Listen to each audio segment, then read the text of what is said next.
నేను మీ జగడాల జాదవ్ తోటి మోతవారి ముచ్చట. ధర్మం ఏదో రోజు మనల్ని కాపాడుతుంది. డబ్బు ఇవాళ వస్తుంది పోతుంది, లంగతనాలు వస్తూ ఉంటాయి పోతాయి, కానీ మంచి అనేది ఎప్పటికి ఎల్లకాలం మన జీవితంలో ఒక గుర్తింపు లాగానే మిగిలిపోతుంది. అరే పలానోడు మంచి పని చేసిండ్రా, అది ఎప్పటికీ స్వాస్థం. అది చెడు అనేది అప్పటి మటుకే పనిచేస్తుంది. కాబట్టి ఛత్రపతి శివాజీని ఇవాళ మనం ఆదర్శంగా, ఆయన వారసులుగా ఆదర్శంగా తీసుకొని ప్రతి ఒక్క గ్రామంలో, ప్రతి ఒక్క డివిజన్లో ఈ ఛత్రపతి శివాజీని మనం ఆయనను ఇది 396 జయంతి సందర్భంగా అందరూ ఆయనను ఎప్పుడు కానీ ఇది గుర్తుంచుకోవాలి. ఛత్రపతి శివాజీ పేరు మీద ఇంకా కార్యక్రమాలు చేయాలి. ఆయనలాగా మనం కూడా ధర్మం కోసం పోరాడదాం, దేనికోసం, ధర్మ రక్షణ కోసం పోరాడదాం. ఇతరులను మనం ఎవరిని కించపరచద్దు.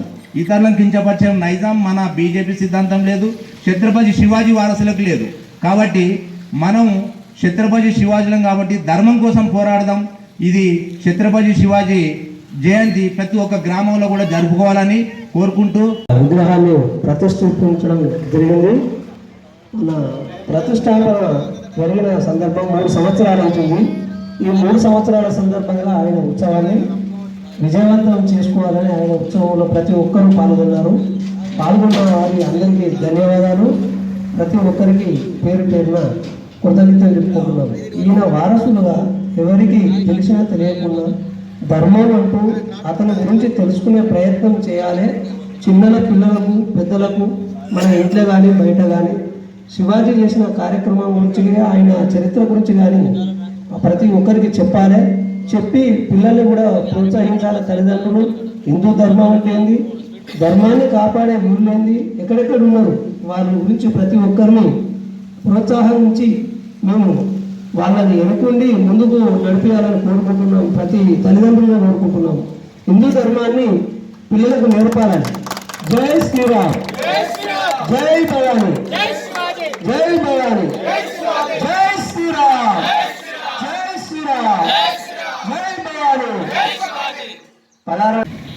అరే నీలాంటి ఒక కొడుకు నా కడుపున గిట్ట పుట్టినట్టుంటే ఈ ప్రపంచంలో నాకు ఏలు పెట్టి చూపించే నాదులు లేడు.